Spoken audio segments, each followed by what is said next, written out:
Eh bien, bonjour à toutes et à tous. Ukanankaya ta grammata, pour celui qui est saint d'esprit, les lettres ne sont pas nécessaires.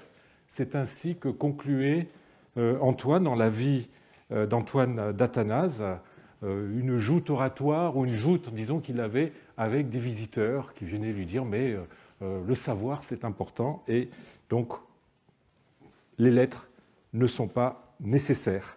Et donc j'avais terminé le cours dernier en vous disant qu'on ne pouvait pas mieux résumer l'inutilité ou affirmer l'inutilité de la culture écrite et donc de son acquisition.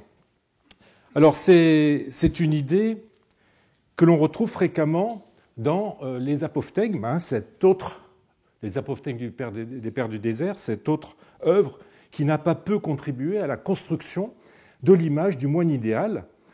À côté de bien d'autres, eh bien, on y retrouve Antoine. Antoine renonçant au savoir des philosophes, avec cet apophthegme que vous avez à l'écran. Des vieillards vinrent un jour chez Abba Antoine. Parmi eux se trouvait Abba Joseph.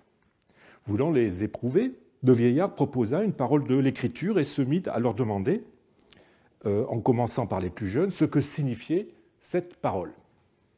Et chacun parlait selon qu'il en était capable. Et à chacun, le vieillard disait « Non, tu n'as pas encore trouvé ». Ensuite, il dit à Abba Joseph « Toi, comment expliques-tu cette parole ?» Il répondit « Je ne sais pas ». Abba Antoine dit « Vraiment, Abba Joseph a trouvé la voie, car il a dit « Je ne sais pas ». Alors, on comparera cet apophthegme à un autre concernant Arsène. Vous vous en souvenez peut-être, hein, j'en ai parlé la semaine dernière, j'ai cité la semaine dernière deux apophthegmes d'Arsène. Alors, voilà l'apophthegme que je voudrais vous présenter. Abba Daniel raconta du même Abba Arsène qu'il ne voulut jamais répondre à une question sur l'écriture, bien qu'il en fût capable, s'il avait voulu. De même, n'écrivait-il pas facilement de lettres ? Et lorsque de temps en temps il venait à l'église, il s'asseyait derrière le pilier afin qu'on ne voit pas son visage et que lui-même ne fasse pas attention à autrui. Alors vous voyez, j'arrête là, l'apophthegme continue. Arsène refuse l'exégèse, même biblique, ainsi que la pratique de l'écriture épistolaire, hein, qui est un des piliers de la communication écrite à cette époque. C'est donc un rejet des grammata tels qu'ils étaient enseignés à l'école, puisque l'écriture et l'explication de textes formaient la base, on l'a vu hein, l'an dernier, de la pédagogie scolaire. Alors, si une telle attitude est bien dans la ligne de ce qu'Athanase nous dit de l'absence de formation d'Antoine, eh bien, elle est plus étrange et acquiert par là même une valeur fortement paradigmatique. Elle est plus étrange chez Arsène, dont nous avons vu la semaine dernière qu'il possédait, hein, dans un apophthegme que j'avais cité la semaine dernière, qu'il possédait, je cite, une éducation romaine et grecque, c'est-à-dire qu'il connaissait le latin et le grec, et donc la littérature évidemment latine et grecque. De fait, Arsène, comme le raconte la suite de cet apophthegme, est un personnage fameux, connu, éminent, fils d'une famille romaine sénatoriale qui, de ce fait, avait reçu une excellente éducation. Il avait ensuite exercé de hautes fonctions à la cour impériale, à Constantinople, et fut même, à la demande de Théodose Ier, le précepteur des futurs empereurs Arcadius et Honorius. Tout cela avant de fuir le monde en 394, en se retirant dans le désert de Cété. Alors, il est souvent question évidemment dans ces apophthegmes du désert et du désert de Cété. Hein. Donc voici sur une carte où se trouve ce désert, hein, vous voyez, dans la partie désertique sous la partie occidentale du delta. Est-ce qu'Arsène a pour autant renoncé au prestige des lettres, comme le laisseraient entendre les dits qui lui sont attribués ? En fait, non. Non, il fut l'auteur de plusieurs écrits, de commentaires aux Écritures, d'un écrit parénétique, ainsi que, notamment, et pour faire justement écho à l'apophthegme que je viens de vous lire sur la répugnance qu'il avait à écrire des lettres, eh bien, il a laissé une lettre parvenue en version géorgienne. Alors, l'exemple d'Arsène montre, s'il en était besoin, combien cet anti-intellectualisme et ce rejet des lettres est une posture correspondant à un idéal d'ascétisme. L'ascète ne doit pas être éduqué, mais ne doit pas être éduqué, je veux dire, par les hommes ou des hommes, mais seulement de Dieu, hein, comme le dit d'ailleurs Athanase d'Antoine dans un passage de sa vie, en reprenant le mot biblique de théodidactos, hein, éduqué de Dieu ou éduqué par Dieu, hein, qu'on retrouve dans l'Ancien et le Nouveau Testament. Alors, vous avez bien sûr bien senti tout ce qu'il y a de stéréotypé dans cette vision de la culture chez les tenants du monachisme, telle qu'elle est véhiculée par la vie d'Antoine ou par les apophthegmes des pères du désert. D'ailleurs, les études récentes sur Antoine ont réhabilité la formation et la culture d'Antoine. Par exemple, dans l'ouvrage qu'il a consacré aux lettres d'Antoine, Samuel Rubenson écrit-il que, et je le cite, hein, elles doivent être attribuées à un leader monastique d'importance, bien formé et au fait des idées philosophiques de son temps. Et son introduction dans ce livre pose bien le problème. Je le cite, hein, le contenu des lettres est difficile à concilier avec l'image traditionnelle d'Antoine et la tradition monastique primitive tirée de la Vita et des apophthegmata et d'autres sources. Sa dépendance évidente à l'égard de la philosophie platonicienne populaire et de la tradition théologique alexandrine révèle que leur auteur n'était pas un moine ignorant qui avait simplement troqué l'habit du paysan pour l'habit monastique, mais un enseignant qui portait l'habit de moine comme s'il s'agissait d'une robe de philosophe. Dans ses exhortations, il pousse ses correspondants à se connaître eux-mêmes et à méditer sur leur essence spirituelle. Et son exégèse allégorique fait de lui un disciple de l'école d'Origène.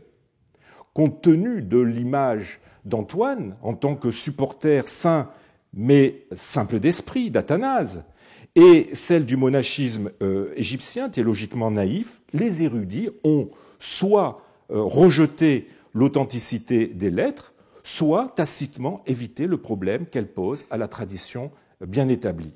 Si les lettres sont authentiques, elles nous obligent à redessiner non seulement l'image d'Antoine, mais aussi une grande partie de l'image établie du monachisme égyptien primitif. Alors, Rubenson continue, mais vous voyez que pour lui, en fait, rien, il le dit plus tard, et à la fin, tout au long de cet ouvrage, rien ne permet de nier l'authenticité des lettres. La grande spécialiste du monachisme égyptien, Eva Wyszybska, suit dans ses grandes lignes les conclusions de Rubenson sur la culture d'Antoine, tout en ayant des doutes sur sa connaissance de la langue grecque, hein, connaissance que lui prête aussi Rubenson et qui se heurte au témoignage d'Antoine et de Pallade, ou d'Athanase et de Pallade. Alors, je ne reviendrai pas ici sur la question, elle aussi très controversée, du bilinguisme gréco-copte des moines égyptiens, question que j'ai traitée dans mon cours de 2017. Toujours est-il que la géographie, à travers les apophthegmes et les vies, prises à la lettre, aboutit en fait à des caricatures. Et là, j'utilise un mot qui a été récemment employé par Liliane Larsen dans un article « Excavating the Excavation of Early Monastic Education » dans ce livre que j'ai déjà eu l'occasion de vous présenter et qu'elle a co-édité avec Rubenson, hein, « Monastic Education in Late Antiquity ». Alors, il faut noter cependant que ce topos, ce stéréotype, n'est pas le propre des hagiographies, hein, dont l'intention, évidemment, est souvent moins de décrire une réalité que de mettre en avant des valeurs, de forger des exemples, des modèles. Ce topos, on le retrouve sous des formes diverses chez des historiens comme Sozomède ou comme Socrate, le scolastique. Alors, il est vrai que ceux-ci n'échappaient pas à l'emprise des exempla et qu'ils examinaient aussi le passé au crible des valeurs et de présupposés.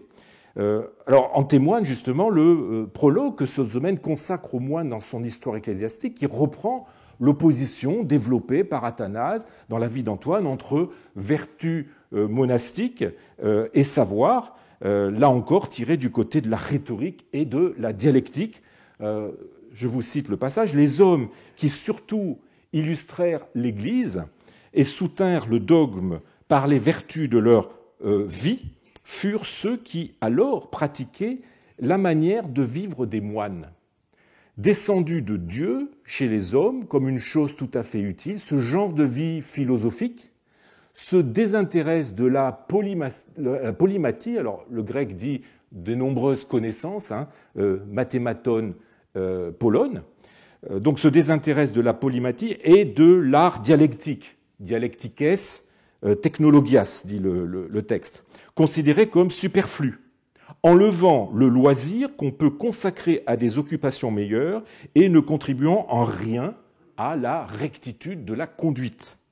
C'est seulement par ce que dicte la nature en sa simplicité que cette philosophie enseigne ce qui supprime entièrement le vice ou le modère. Alors, vous voyez, il y a toujours cette opposition entre simplicité du moine et savoir inutile de l'intellectuel, mais vous noterez ici le renversement tout à fait savoureux. L'anti-intellectualisme des moines est devenu une philosophie. Le texte grec, ce qui est traduit par Festugère par vie philosophique, est en grec philosophia. Alors Sozomen semble, de son côté, sortir du stéréotype de rigueur dans son livre 8 de son histoire ecclésiastique, à l'occasion de l'affaire des longs frères, sous le patriarcat de Théophile, donc on est autour de 400. C'est une affaire qui, au sujet de l'origénisme,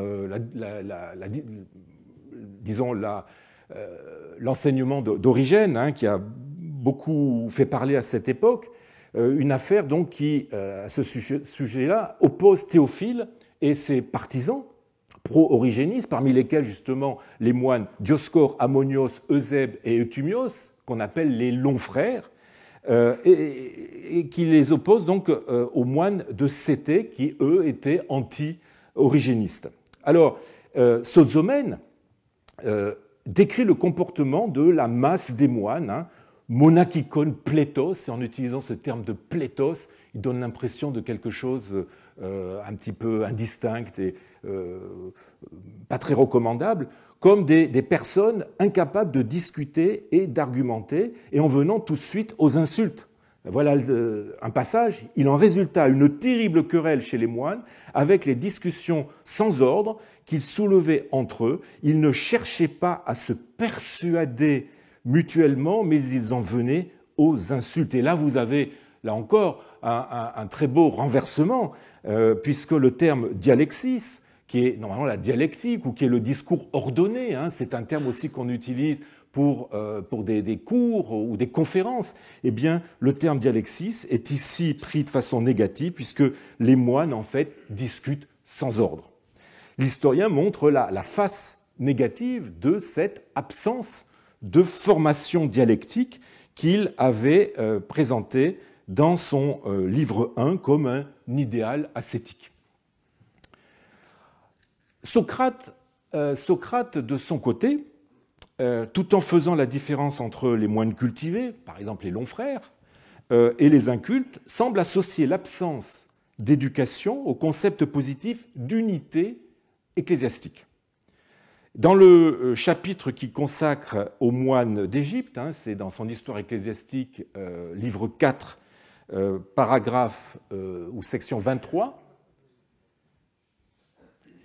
eh bien, il dresse des portraits de moines illettrés, par exemple Pambo, qui est agrammatos, illettré, de moines lettrés comme Pythérus, en 25, il dit qu'il connaissait beaucoup de doctrines de physique, pola théoremata, théorème, physica, et il termine par celui assez complexe d'Évagre, moine érudit, auteur d'une œuvre écrite, dont Socrate nous dit qu'il acquit la philosophie par la pratique, lui qui auparavant n'était philosophe qu'en parole. Et là encore, vous avez cette opposition de la philosophie des beaux parleurs et puis la philosophie active des moines qui la pratiquent par la vertu.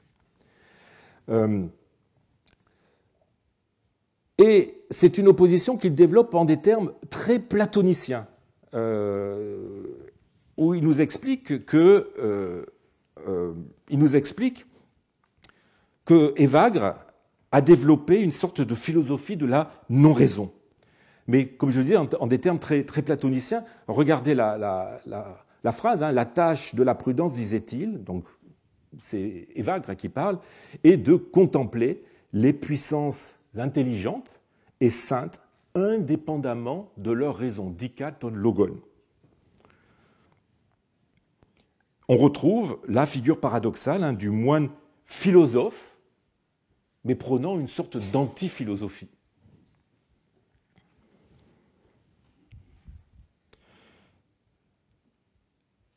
Alors l'inculture monastique, perçue comme propre à maintenir l'unité de l'Église en lui épargnant les controverses, ferment, vous le savez, à cette époque de dissension et d'hérésie, est aussi une idée que Cyril, hein, le successeur de Théophile sur le trône épiscopal d'Alexandrie, justifie dans sa lettre aux moines, son Epistula ad Monachos, lettre écrite après qu'une controverse née à Constantinople se fut répandue aussi en Égypte en 429, déclenchant des réactions passionnées.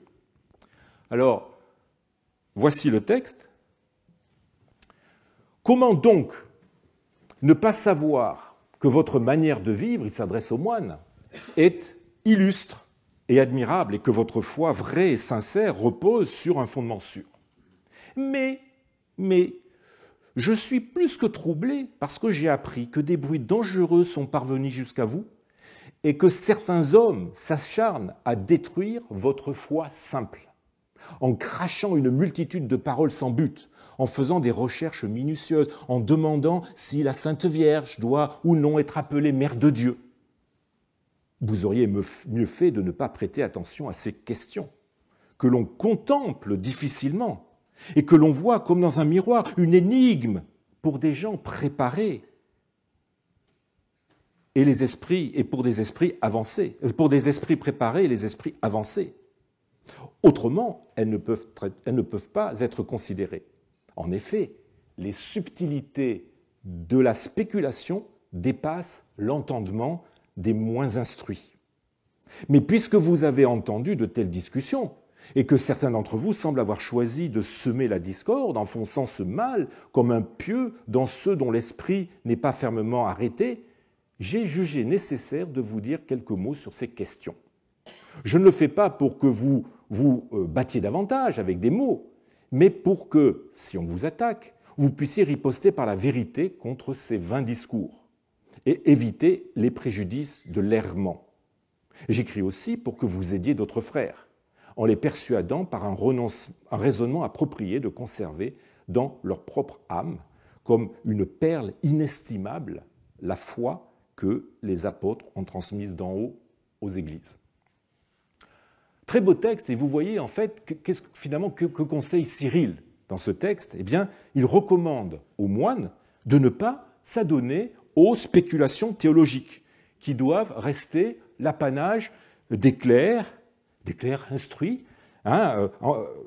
Les subtilités de la spéculation dépassent l'entendement des moins instruits, c'est-à-dire vous les moines.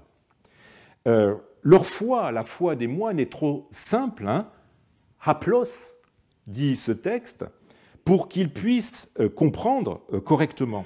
Aussi, pour les aider, dans le cas présent, eh bien, Cyril leur donne-t-il ce qu'on appellerait aujourd'hui des éléments de langage, pour qu'ils puissent ensuite discuter contre leurs opposants.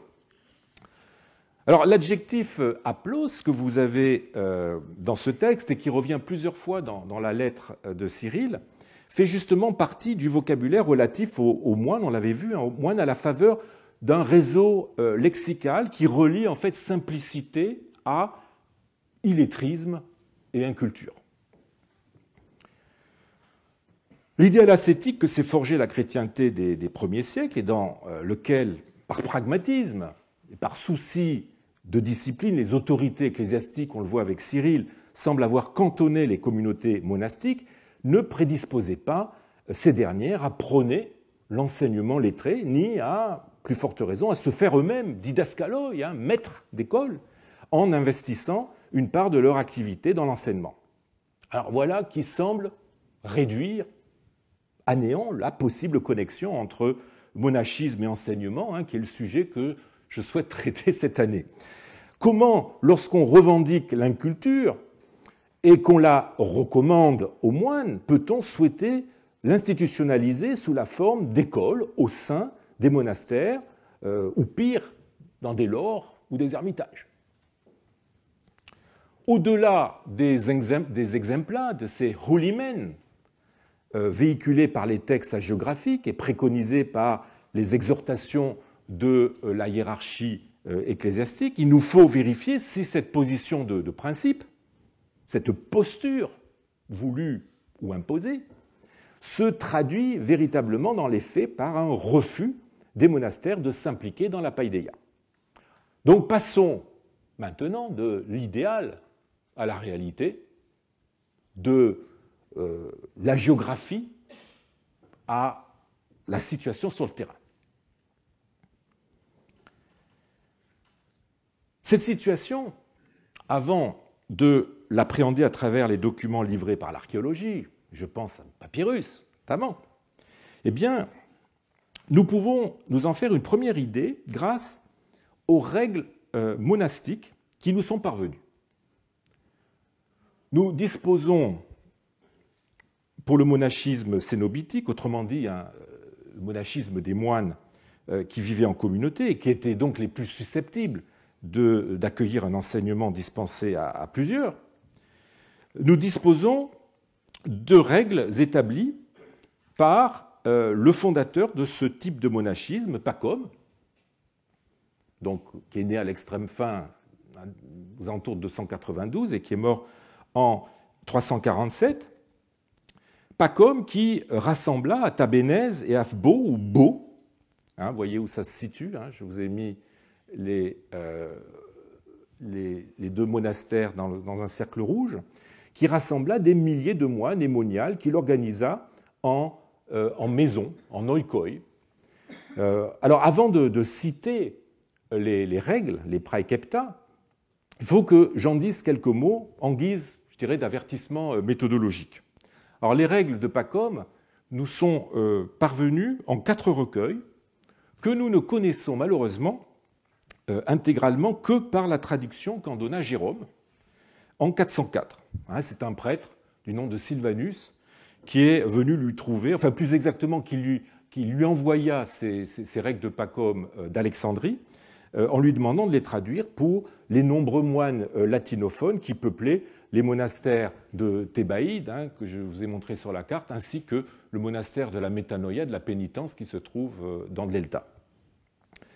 Alors, l'original grec ne nous est pas parvenu, à l'exception d'extraits, de même que nous n'avons que des fragments de la version copte, mais suffisamment pour permettre une comparaison avec la version hieronymienne, et mettre en évidence que Jérôme n'a pas toujours fait œuvre de traducteur très fidèle. À cela s'ajoute le fait que, quoi qu'on soit encore loin d'y voir clair dans la tradition de ces textes, les 4 parties ne sont pas toutes écrites à la même période et ne sont pas toutes originales, mais résultent pour certaines de bricolage et d'ajouts postérieurs à Pacôme. Alors, les praecepta, qui sont au nombre de 140 règles, sont les plus substantielles, les règles les plus substantielles et celles qui ont le plus de chances de dater de l'époque de Pacôme. Les praecepta et instituta, qui sont des règles qui s'adressent à l'hebdomadier, ou le chef de la maison, de l'oikos, responsable de l'organisation et de la gestion du travail des moines pendant une semaine, eh bien, ces praecepta et instituta forment une compilation postérieure avec des éléments empruntés au recueil dont je vais parler juste après, et une compilation issue d'un milieu différent des praecepta. Les praecepta et iudicia concernent la synaxe, donc la célébration eucharistique, et les responsabilités du chef de maison. Et puis vous avez aussi les praecepta et leges. Alors, c'est les praecepta et leges qui concernent la synaxe et les responsabilités du chef de maison. Alors pour l'instant, je n'utiliserai que des règles issues de la partie la plus ancienne, c'est-à-dire les praecepta. Alors que nous disent justement les praecepta sur le problème de la culture lettrée et de son enseignement? Eh bien, qu'elle est indispensable. Je prends le 140. Il n'y aura personne dans le monastère qui n'apprenne à lire et à écrire et non discat litteras, et ne mémorise quelque chose des Écritures. Il faut apprendre par cœur au moins le Nouveau Testament et le psautier. Vous ne serez pas étonné de ce choix, ça correspond tout à fait au best-seller, j'allais dire, biblique, tels que les papyrus littéraires nous permettent de nous en rendre compte. J'avais consacré une année de cours sur ce problème. La règle, vous voyez, est claire et sans appel, l'analphabétisme n'est pas permis. Dans le praeceptum précédent, Pacôme organise concrètement la lutte contre l'analphabétisme, voire l'illettrisme, autrement dit l'instruction des moines. Regardons-le, c'est le 139. Celui qui entre dans le monastère peu instruit se verra d'abord enseigner ce qu'il doit observer, et lorsque, ainsi instruit, il aura consenti à tout cela, on lui donnera 20 psaumes ou 2 épîtres des apôtres ou quelque autre partie de l'écriture.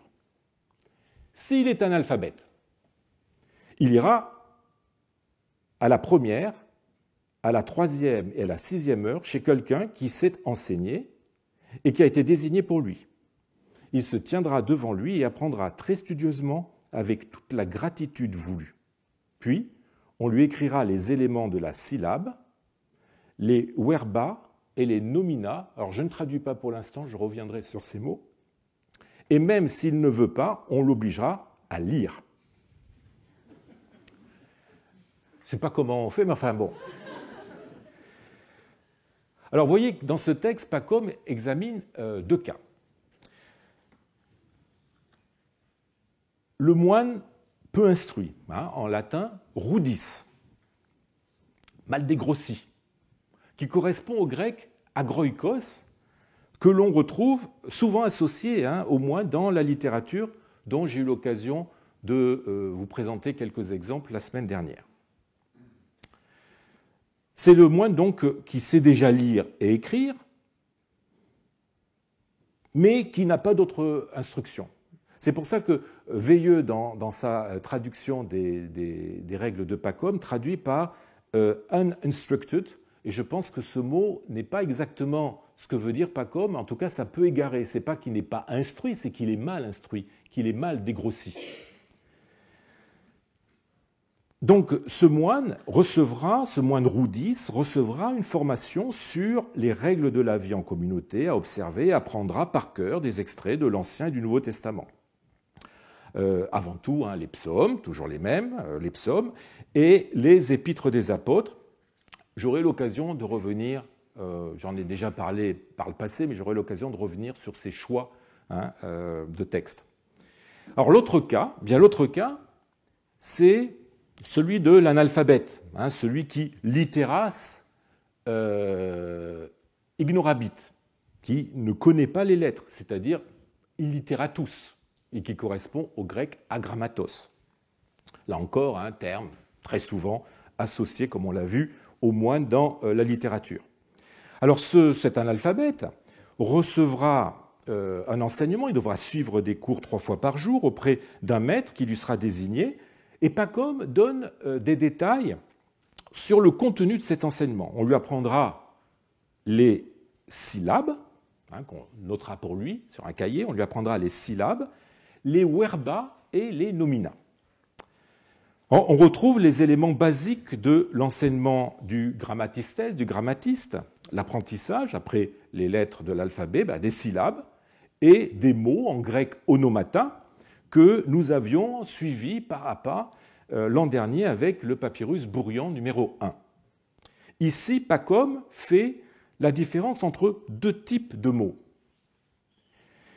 les verbes et les nomina. Alors, VIE, toujours dans sa traduction des règles de Pacôme, en anglais, traduit par the verbs and nouns, les verbes et les noms. Mais je ne sache pas que ces deux types de mots aient été systématiquement distingués et enseignés séparément. Quintilien, on l'avait vu l'an dernier, dans les parties de son institution oratoire consacrée à l'instruction, à l'enseignement élémentaire, Quintilien ne parle que de nomina. Et en tout cas, si tel avait été le cas, on s'attendrait à ce que les verbes, avec leur morphologie un peu particulière et en grec assez complexe, soient traités après les noms. Donc je suis partisan de donner à nomina le sens de nom propre et à verba le sens plus général de mot, en l'occurrence de nom commun. Nous avons vu, en effet, avec le papyrus Bourrian 1, et je vous donne juste le tout début de la partie qui devait suivre l'apprentissage de l'alphabet, nous avions vu qu'après les syllabes, eh bien, les enfants se voyaient proposer des listes de noms qui mêlaient noms communs et surtout noms propres, permettant d'enrichir à la fois avec les premiers leur vocabulaire et avec les seconds leur connaissance de littérature et d'histoire. Ces listes étaient souvent ordonnées par nombre de syllabes. Alors, les mots monosyllabiques étaient en règle générale des noms communs, tandis que les noms propres commençaient à apparaître, à devenir presque systématiques à partir des mots dissyllabiques. Et c'est le cas ici, vous voyez, Ajax, Atlas, etc. Tout ça, ce sont des noms propres, alors que les mots monosyllabiques, à quelques exceptions près, sont tous des noms communs. Tout cela pourrait expliquer justement l'ordre verba nomina du texte de Pacôme. Ce texte de Pacôme doit être rapproché d'un passage d'une lettre que Jérôme adresse en 413 à Pacatula, au sujet de l'éducation de sa fille. C'est l'épistula, la lettre 128 de Jérôme. Alors, il s'y exprime en des termes très proches du texte de Pacôme, qu'il a traduit quelques années auparavant. Dans un premier temps, avant d'atteindre l'âge de 7 ans, eh bien, la fille de Pacatula doit se contenter, nous dit Jérôme, de savoir les lettres de l'alphabet, literularum, elementa, d'assembler les syllabes, iungat syllabas, et d'apprendre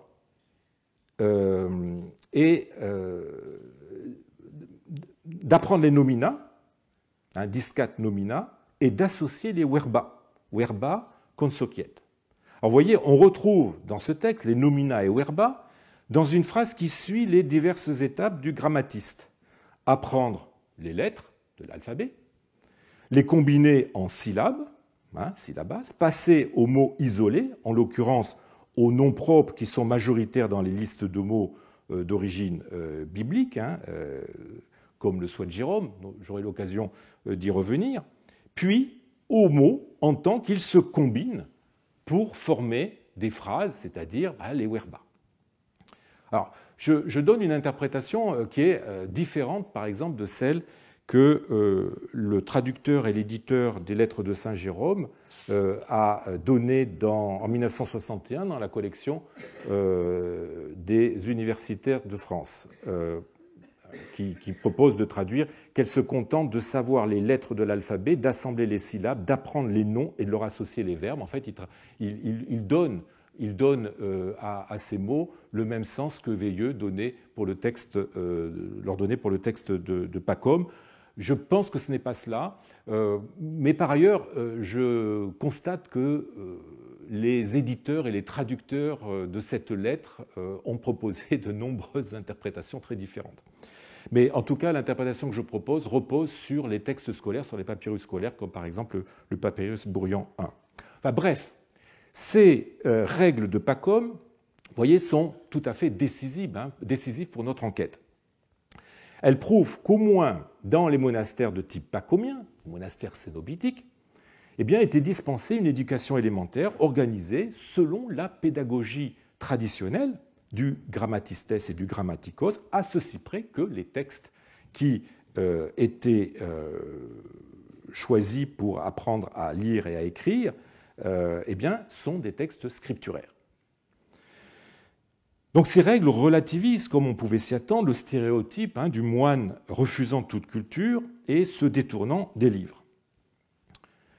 Le texte de Pacom n'envisage d'enseignement que destiné aux moines. Il n'évoque pas l'âge des bénéficiaires de cet enseignement, et donc il faut nous demander maintenant si l'enseignement monastique a pu concerner aussi les enfants, et si ceux-ci pouvaient venir de l'extérieur. Et ce problème, cette question, pose le problème des rapports entre monachisme et enfance, les rapports que le monachisme a pu entretenir avec l'enfance. Alors l'enfant, conçu alors comme un être non fini, non raisonnable, juridiquement non responsable, l'enfant constitue a priori un triple danger pour les moines.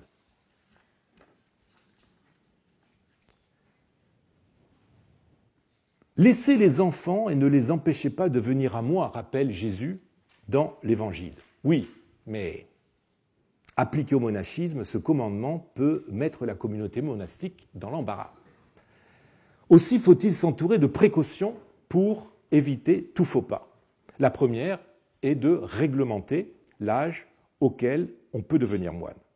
Alors, il n'y a rien dans les règles de Pacom sur le sujet, mais en revanche, Basile de Césarée, dans le IVe siècle, s'est intéressé à cette délicate question. Alors, nous lui devons un recueil de règles, l'Asceticon, constitué de deux ensembles, les Regulae Fusius Tractatae, qu'on appelle les grandes règles, et les Regulae Brevius Tractatae, les petites règles. La règle où il traite de l'âge minimum pour devenir moine est dans le premier recueil. C'est la grande règle 15. Alors, qui se présente sous la forme de questions-réponses. C'est un type de format qui était très utilisé dans la pédagogie de l'époque. Question. À partir de quel âge faut-il permettre de se consacrer à Dieu et considérer l'engagement à la chasteté comme valide? Réponse. Le Seigneur a dit « Laissez venir à moi les petits-enfants », tandis que l'apôtre loue ceux qui ont étudié les Saintes Écritures dès leur enfance et exhorte à élever les enfants dans l'instruction et la discipline du Seigneur. Alors, je vous ai mis les références au texte biblique entre parenthèses. Nous considérons donc qu'il convient que ceux qui se présentent au monastère, soient accueillis à tout moment, même dès la première enfance. Ceux qui ont perdu leurs parents, nous les recevrons pour devenir, à l'envi de Job, père des orphelins, et ceux que leurs parents eux-mêmes nous amèneront, nous les admettrons en présence de nombreux témoins, pour ne pas donner occasion à ceux qui la cherchent et pour fermer la bouche à ceux qui nous calomnient. Pour cette même raison, continue-t-il, il faut les recevoir, certes, mais pas d'emblée. Il ne convient pas de les mettre au nombre et au rang des frères dans la communauté, de peur que la honte d'un insuccès ne rejaillisse sur la vie consacrée à Dieu. Alors, Basile, après, évoque la façon d'élever les enfants, j'y reviendrai. Avant de conclure, la conclusion est intéressante, c'est donc lorsque l'âme est encore malléable, tendre et molle comme la cire, capable de recevoir facilement les formes qu'on lui donne, qu'il faut chercher, qu'il faut sans tarder l'exercer au bien. Lorsque survient la raison et qu'arrive le jugement, elle peut prendre son essor, forte des notions élémentaires reçues auparavant et de la formation à la piété qui lui aura été donnée. La raison lui montrera l'opportunité de bien faire et l'habitude lui en procurera la facilité. Alors on pourra admettre à la promesse de chasteté, promesse enfin sûre, formulée avec jugement et conviction personnelle, en plein exercice de la raison, par suite de quoi récompenses et punitions seront distribuées par le juge équitable à ceux qui s'y conformeront ou à ceux qui l'enfreindront selon le mérite de leur action. Comme témoin de cette résolution, il faut prendre les supérieurs ecclésiastiques afin qu'ils consacrent le corps du prophète, donc de celui qui fait profession, qui a prononcé ses vœux, comme une offrande faite à Dieu et confirme la valeur de la profession par leur témoignage. Car il est dit, toute parole sera confirmée sur la foi de 2 ou 3 témoins. Extrait de Matthieu 18-16. Ainsi, d'une part, on ne pourra blâmer le zèle des frères, et d'autre part, celui qui sera voué à Dieu ne trouvera aucune excuse à son impudence, s'il veut s'en aller dans la suite. Pour celui qui n'embrasse pas la vie de chasteté, parce qu'il lui est impossible de s'appliquer aux choses de Dieu, eh bien, il sera congédié devant les mêmes témoins. Enfin, celui qui s'engage doit réfléchir longuement et il convient de le laisser délibérer plusieurs jours en lui-même pour ne pas avoir l'air de l'attirer malgré lui, mais ensuite il faut le recevoir et le mettre au nombre des frères en lui donnant la participation à la table et au logis des prophètes. Alors vous voyez, les enfants orphelins ou ceux qui sont déposés en monastère à la demande des parents sont accueillis dès leur plus jeune âge, mais ne pourront s'engager définitivement dans la voie monastique et donc professer la chasteté qu'à l'âge de raison et après mûre réflexion. Basile ne veut pas qu'il y ait d'équivoque sur la vocation des moines. Les enfants sont reçus devant témoins, plusieurs fois il utilise ce terme de témoin, sont reçus devant témoins et à n'importe quel moment qu'ils changent d'avis ou qu'ils ne souhaitent pas se conformer aux règles, eh bien l'enfant peut partir. Alors, l'histoire apportera de nombreux contre-exemples à la règle que propose Basile. Ainsi, le futur higoumène Héliodore a été confié par ses parents au monastère à l'âge de 3 ans, nous raconte Théodoré de Cire dans son histoire des moines de Syrie, l'histoire Philotée. Par ailleurs, le 6e concile œcuménique de 692 abaissera l'âge recommandé par Basile à 10 ans, qui était l'âge de responsabilité religieuse selon Timothée d'Alexandrie.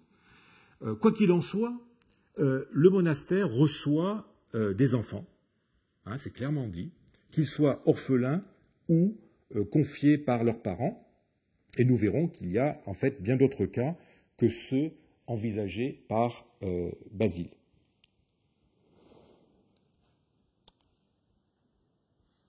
Alors l'autre péril que représentent les enfants pour les moines est le sujet d'un apophthegme des pères du désert, un apophthegme anonyme. Des frères qui rendaient visite à un saint vieillard vivant dans un endroit désertique trouvèrent des enfants devant son monastère en train de nourrir des animaux et de tenir des propos déplacés. Après lui avoir révélé leurs pensées et avoir profité de sa connaissance, ils lui dirent « Abba, comment tolères-tu ces enfants? Ne leur dis-tu pas d'arrêter d'être grossiers ou agités ?» Le mot grec est ambigu, peut avoir ces deux sens. Bon. Le vieillard répondit « Il y a en effet des jours où j'aimerais bien le leur dire, mais je me réprimande en disant « Si je ne supporte pas cette petite gêne, comment vais-je résister à la grave tentation si elle se déchaîne sur moi ?» C'est pourquoi je ne leur dis rien, afin d'avoir des réserves de patience, pour supporter les choses qui peuvent m'arriver. Alors, vous le voyez avec cet apophthegme, les enfants sont considérés comme une nuisance pour celui qui a embrassé la vie monastique en se retirant loin des turbulences du monde. Aussi, les législateurs ou les régulateurs de la vie monastique ont-ils été d'emblée mis dans la nécessité de réglementer la place des enfants dans la vie du monastère, en commençant par Pacôme. Pacôme qui, dans ses Praecepta et Instituta 18, interdit aux moines de rire au milieu des enfants, hein, non rideat inter pueros, et dans ses Praecepta et Iudicia 13, il tente de mater la tendance des enfants au jeu et à l'amusement. Si dans une maison il y a des garçons à donner au jeu et à l'oisiveté et qui ne s'amendent pas lorsqu'ils sont réprimandés, le maître de maison doit les admonester et les punir pendant 30 jours. S'il les voit persister dans leur dépravation, sans en informer le père, et qu'il soit pris en flagrant délit, il sera lui-même puni à leur place selon le péché découvert. Donc vous voyez, ça ne plaisante pas, hein, discipline stricte, sévère, mais les Paralipomena, hein, les Paralipomènes, qui est une série de récits dont Pacôme est le protagoniste, et qui ont été transmis en grec et en syriaque à côté des vies de Pacôme, avec lesquels ils entretiennent des points de contact, ces Paralipomena contiennent une anecdote qui montre que Pacôme, tout en se voyant obligé d'encadrer la vitalité, je dirais, des enfants, pour la bonne marche de ces monastères, eh bien, avait la conscience de la nécessité de les traiter avec moins de rigueur que les moines. Alors que, selon cette anecdote, il vient d'arriver au monastère de Sbo, hein, que vous avez vu sur la carte, en Haute-Égypte, il est accueilli par des moines, ainsi qu'un enfant du monastère, nous dit le texte, qui se plaint que, alors c'est l'enfant qui se plaint que depuis sa dernière visite, puisque Pacôme régulièrement rendait visite au monastère qu'il avait fondé, depuis sa dernière visite, eh bien, on n'avait servi à manger ni légumes ni bouillis, dit le texte. Pacôme découvre que le cuisinier s'est tout simplement reconverti dans la fabrication de paniers, ou de nattes plus exactement, après avoir constaté que, par souci d'abstinence, les moines ne voulaient plus rien manger. Pacôme demande à ce qu'il recommence à faire la cuisine, arguant que pratiquer l'abstinence n'est méritoire que si cela suppose des renoncements, et que si les moines ne peuvent renoncer à rien, et que les moines du coup ne peuvent renoncer à rien si on ne leur sert rien. Et donc il termine sur ces mots: les enfants en particulier ne sont pas capables de persévérer dans la vertu à moins qu'on leur accorde un peu de détente et un petit confort. Voilà qui vient relativiser ce que nous donnaient les Praecepta juste avant.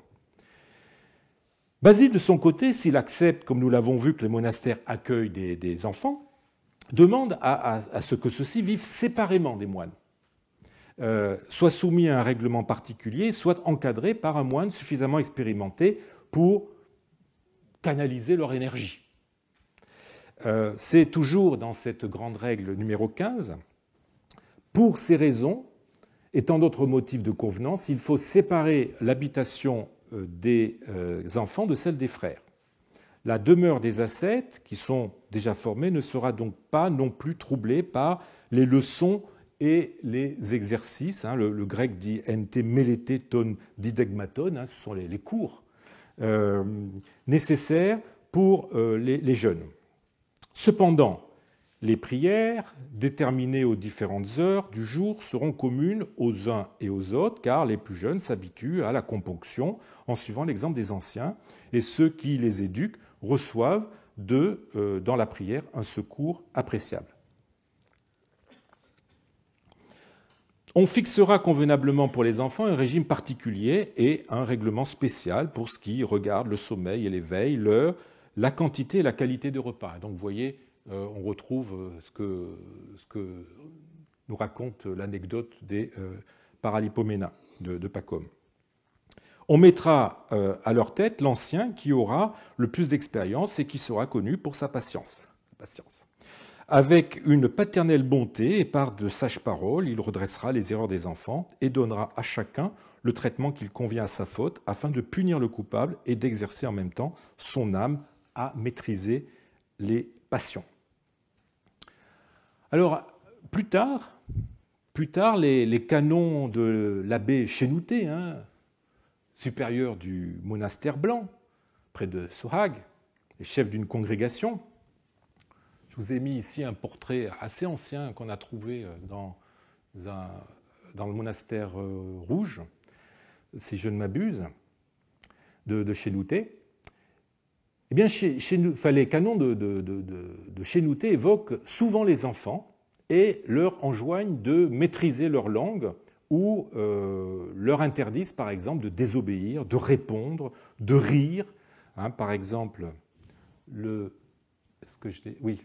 numéro 52, apprenez-leur à maîtriser leur langue pour ne pas marcher dans les actes de débauche, de rire, de dissolution, de bavardage et de paresse.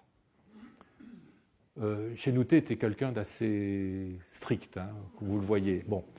Le canon 419, quant aux hommes à qui l'on a confié des enfants et qui ne se soucient pas qu'ils se conduisent avec complaisance, qu'ils jouent avec eux et qu'ils s'amusent avec eux, eh bien, ils doivent être déchargés de cette charge, car ils ne sont pas aptes à s'occuper de ces enfants, de même les femmes à qui l'on a confié des filles, puisqu'il envisage aussi les monastères de Monial. Et puis, le canon 568, le Seigneur maudira toute personne âgée qui plaisante ou rit avec les enfants. Vous voyez qu'il ne plaisante pas, justement. Alors, le principal risque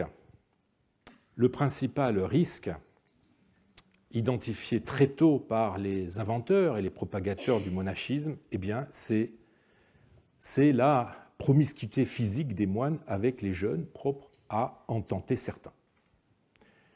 Alors, c'est un risque qui est signalé par la règle monastique qu'Antoine aurait dictée à, je cite le titre, à ses fils, les moines du couvent de Nakloun, quand ceux-ci le lui demandèrent.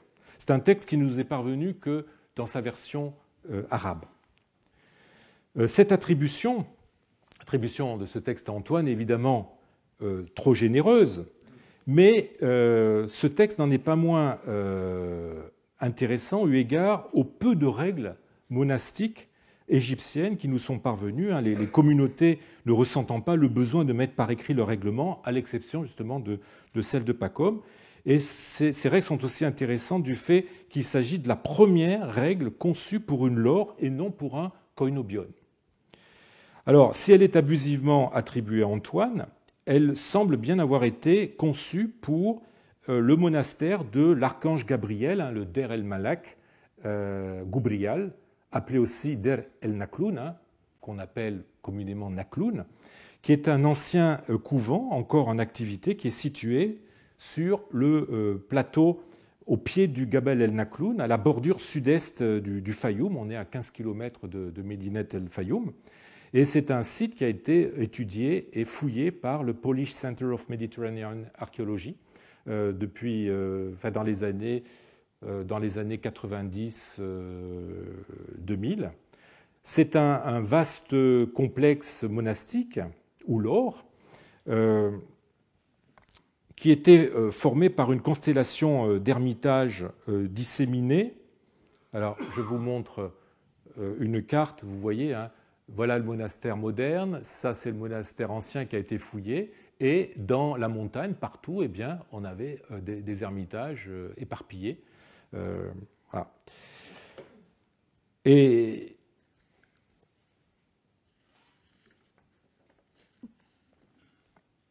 donc, il est probable que ce koinobion, ce monastère, résulte de l'agrégation d'ermitages à partir de 630 et donna naissance au monastère qui se dresse au pied de la montagne.